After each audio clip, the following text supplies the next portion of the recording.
This story explores racism not only as open hatred, but as silence, fear, systems, and inherited pain. Set in a small American town, it follows the intersecting lives of people divided by race, class, and history, and the moment when silence becomes impossible.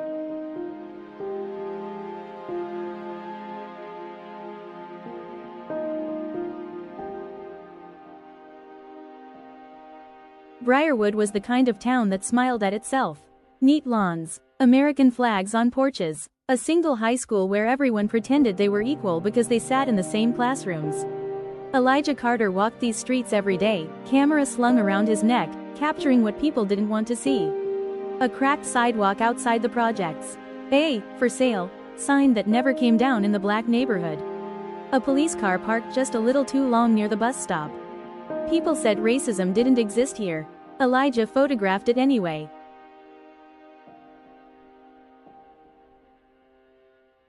Keep your hands visible. Ruth Carter said it every time Elijah left the house. Don't talk back. Don't run. Don't argue. Elijah nodded, even though it made his chest tighten. Marcus hated those rules. They want us afraid, Marcus said one night, slamming his fist on the table. That's how they win. Ruth shook her head. Dead men don't win anything. The room filled with silence, the kind passed down through generations.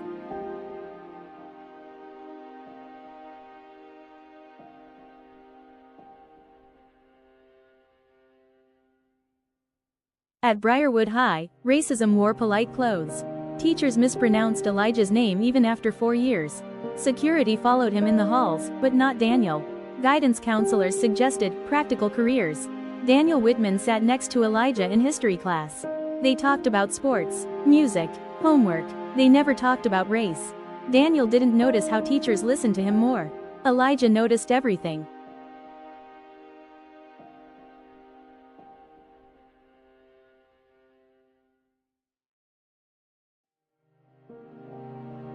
It happened on a Friday. Elijah and Daniel were walking home when a police car slowed beside them. Officer Hale stepped out. "ID," he said, eyes on Elijah. "For what?" Elijah asked calmly. Officer Hale's hand twitched near his belt. "Don't get smart." Daniel froze. He said nothing. Elijah handed over his ID. His hands were shaking. A neighbor filmed from a porch. Minutes stretched. Finally, Officer Hale returned the ID. "Watch yourself," he said. And drove away. Daniel exhaled like he'd been holding his breath. Elijah realized he had been holding his whole life.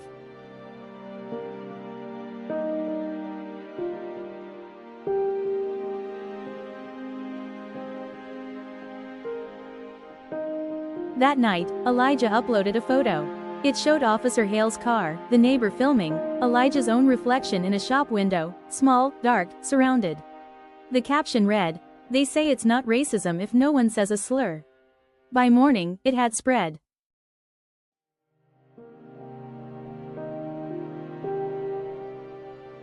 The comments came fast. "Stop playing victim. Respect the police. This town isn't racist." The school called Ruth. Mrs. Whitman suggested Elijah, "Take it down for peace." Officer Hale said he felt threatened. Marcus wanted to protest. Ruth wanted her son safe. Elijah wanted the truth.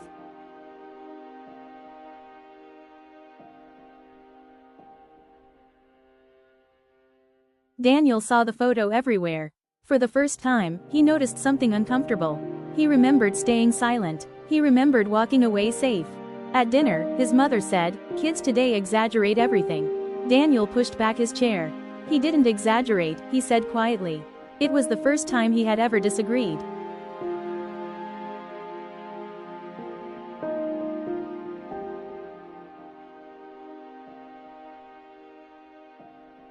The school held an assembly on unity.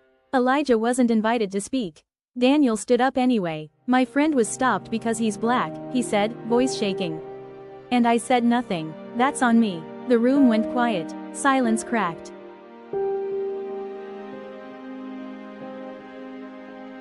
People gathered downtown. Not everyone supported it, but they came. Elijah held his camera, not a sign. Officer Hale stood on the sidewalk. Their eyes met. For the first time, Hale looked unsure.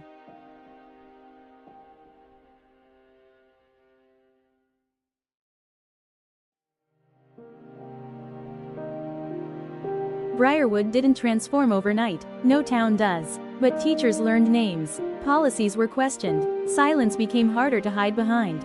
Elijah printed his photographs. One hung in the local library. A mirror in glass. A town forced to see itself.